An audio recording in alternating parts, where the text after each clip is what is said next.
no active player in the NHL has played more games than our next guest. And yes, he's officially active again after signing that 1-year deal with the Florida Panthers. Eric Staal joining us on the Athletic Hockey Show. Thanks so much for doing this. Yeah, thanks for having me, guys.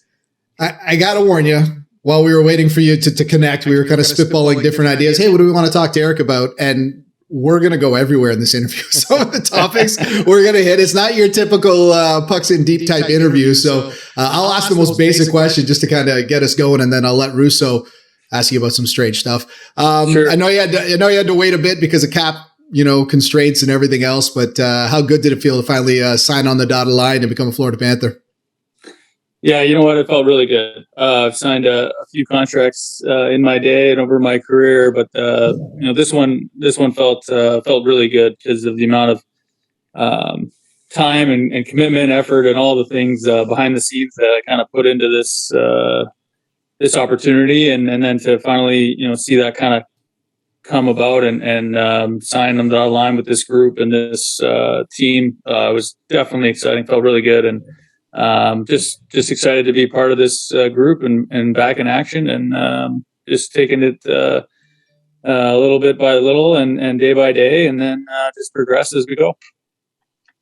Eric, just like what continues to drive you? Because I was talking to Jordan, your brother, at the NHL Media Tour, and I asked him how tough last year was on you.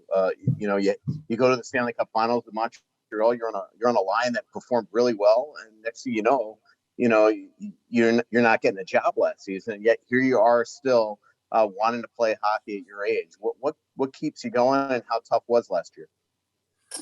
Well, I mean, I think what keeps me going is that chance to compete for a Stanley Cup. I think my goal every year I've played is to try and win a Stanley Cup. Obviously, it's not something you can do every year. I've been fortunate to do it once, but it was a really long time ago. And I got really, really close with Montreal, and it was tough. It was really tough to get that close and not come through in the end. And that's why I'm playing. That's why I'm took this chance and this opportunity to come with the Panthers, because I believe that they've got a team that is as competitive as anybody in the top echelon of the league that has that chance. So that's why I'm here. That's why I signed. That's why I'm still playing.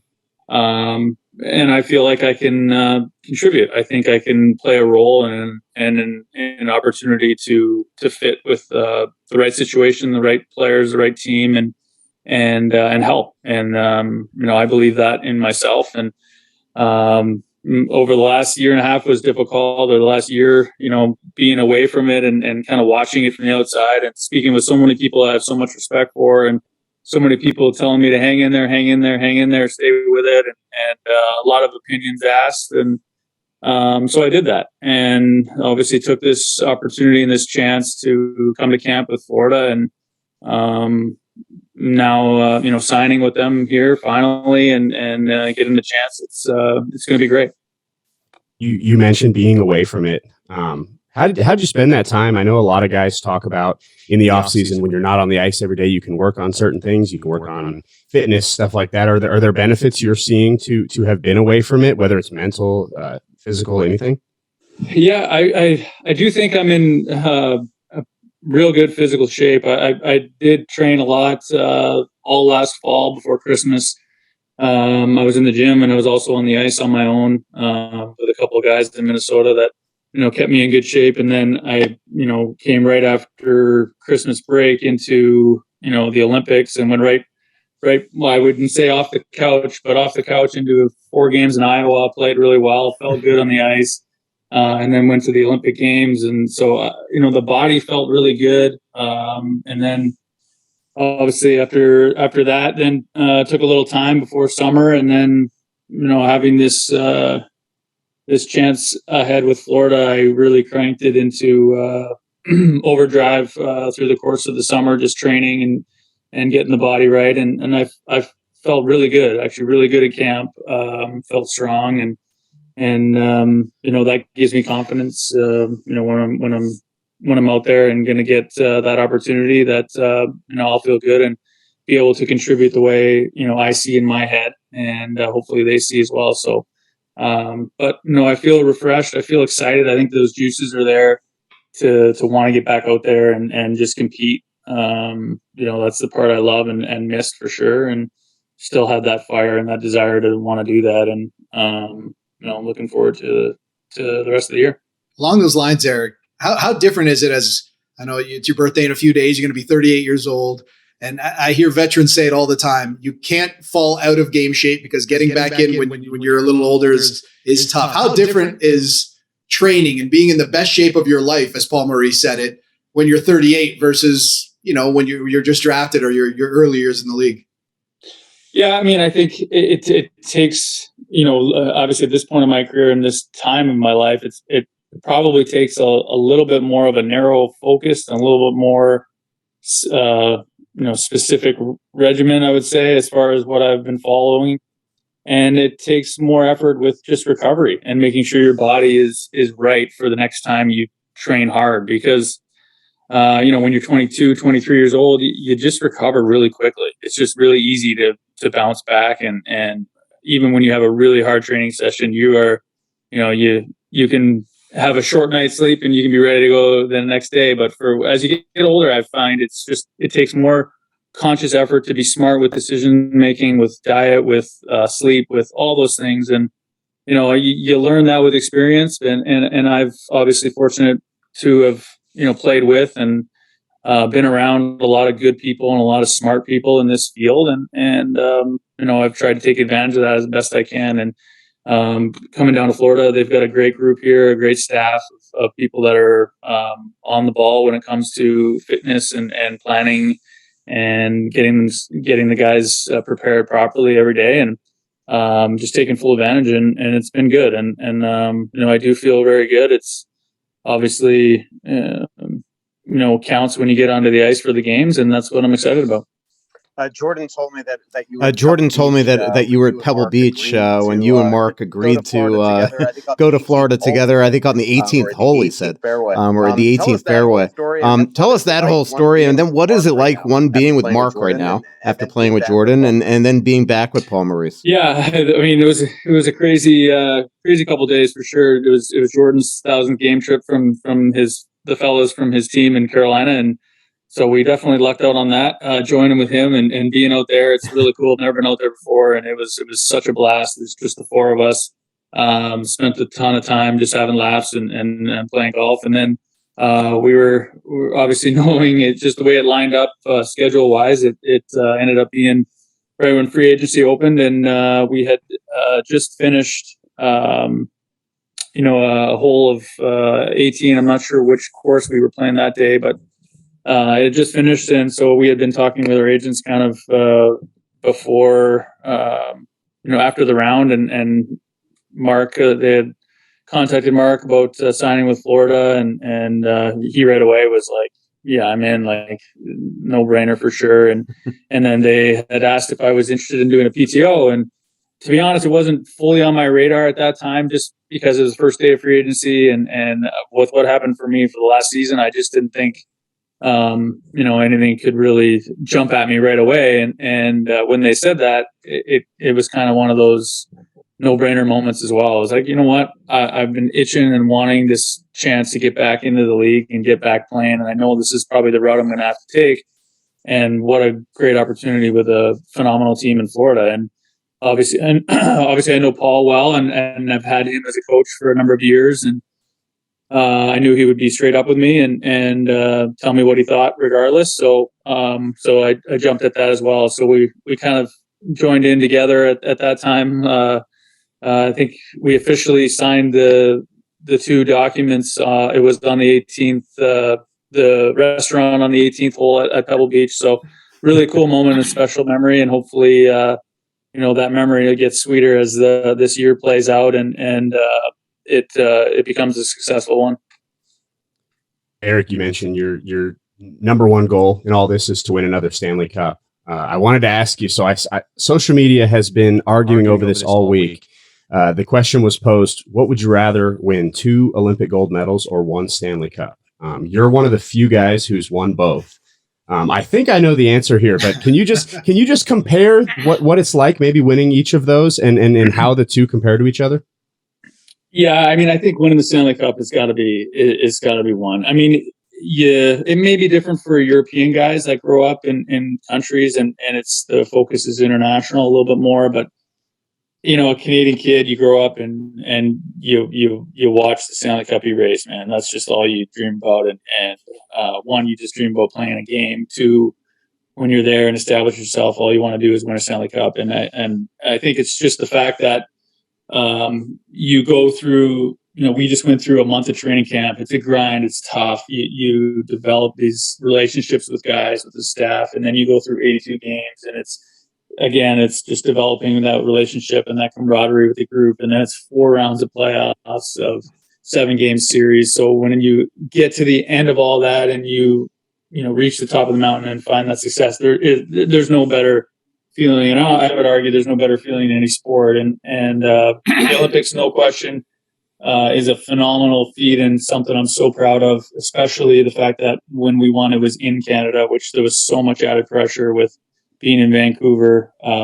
But I would still say it's a 1A-B type thing. But Stanley Cup is the ultimate goal and prize that at 7 years old, you're thinking about trying to win. So I'm going to be 38 here soon, and I'm still dreaming and itching for another one so bad because I know how good it feels and how special it is and such a moment that you walk with forever. So that's why I'm here. That's the goal I'm after. And it's been fun so far with these guys. It's a great group and just looking forward to the rest of the year.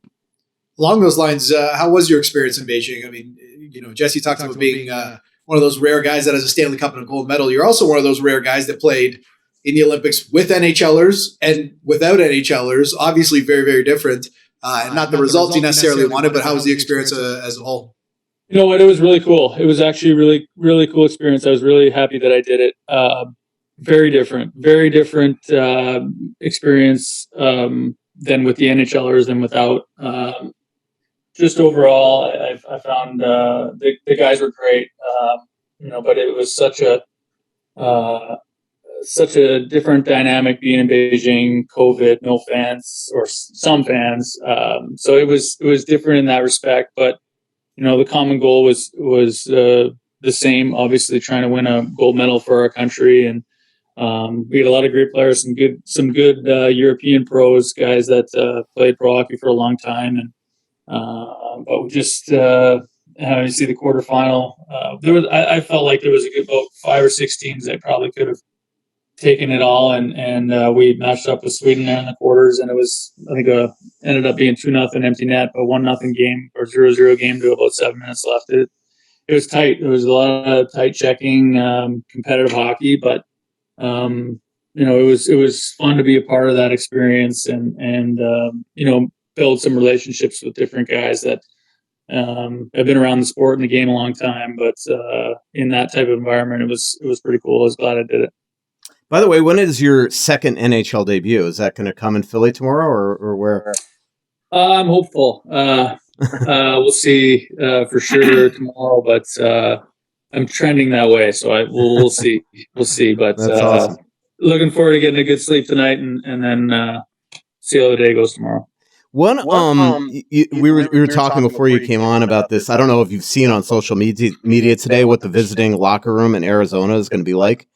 You guys go there in 5 days. It is literally a makeshift, like, I don't even know how to describe it. With curtains. Like curtains. It's curtains. Yeah. It's curtains. It's like it's crazy. So one, how much are you looking forward to going to Arizona? But two, what is the worst visiting locker room in the NHL? Oh, well, probably the one with curtains coming up here, I would say. But I'm all for experiences, Mike. So I'm looking forward to seeing it and experience it all firsthand. The smaller arena, but obviously unique, different. Nonetheless, it's still NHL hockey, and you're still after the points. So that's what we'll be after when we're there. I would say the worst. I mean, there's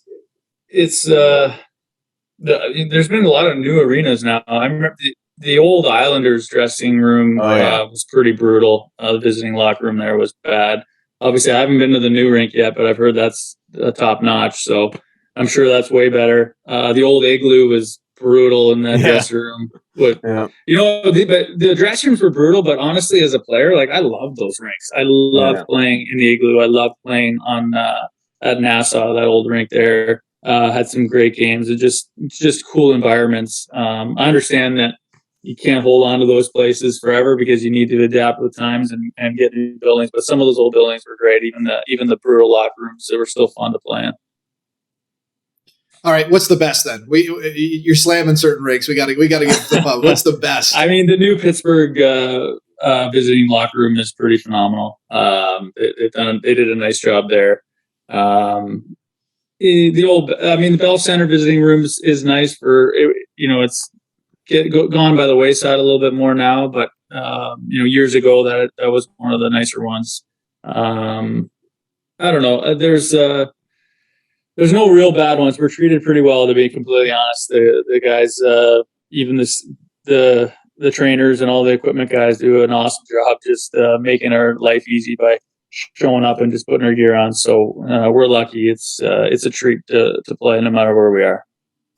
Erica, we were reminiscing also before you came on about the 2003 draft and just how amazing it is. Not just the first round, which was stacked, but you talk about Patrice Bergeron and Joe Pavelski and Dustin Byfuglien throughout the draft.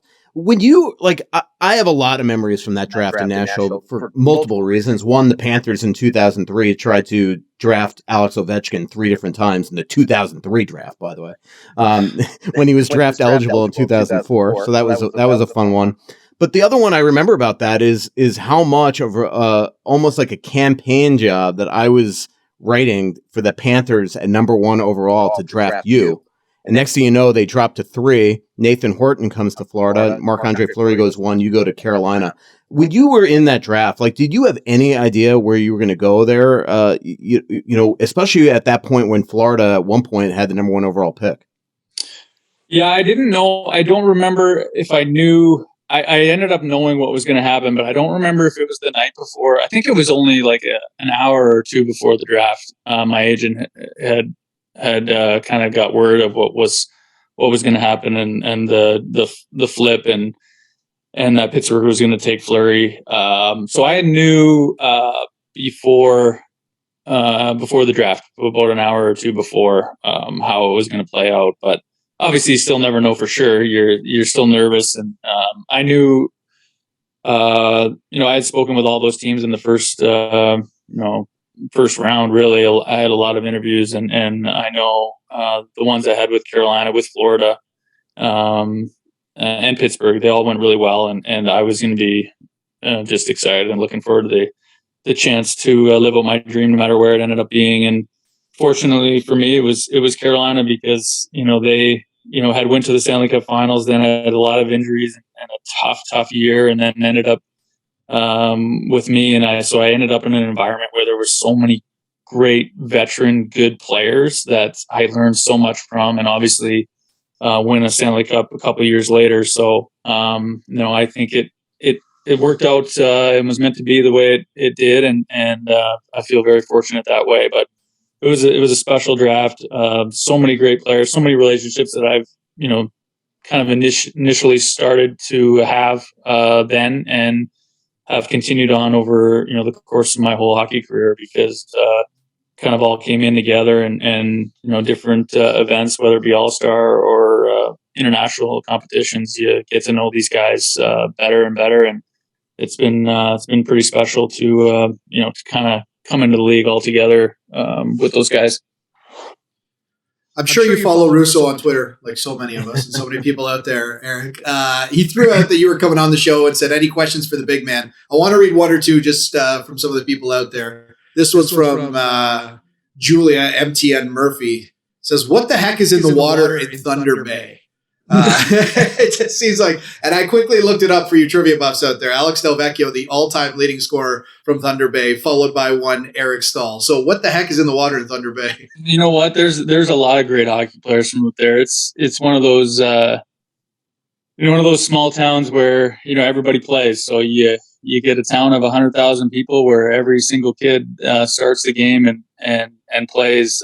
You're bound to develop some some hockey players, and Thunder Bay has definitely done that. There's been so many guys that in front of me and in front of my brothers that have played ahead of us and played in the league. So feel fortunate to, have kind of grown up in that environment and followed suit with some of those other guys. And, it's a great town. It's a great hockey town. And for sure, there's something. I couldn't tell you what it is, but there's something in that water because there's a lot of NHLers, a lot of pro hockey players that, have made their way up through the ranks. Bunch of goaltenders now too. So they're kind of covering all positions, but great hockey town for sure.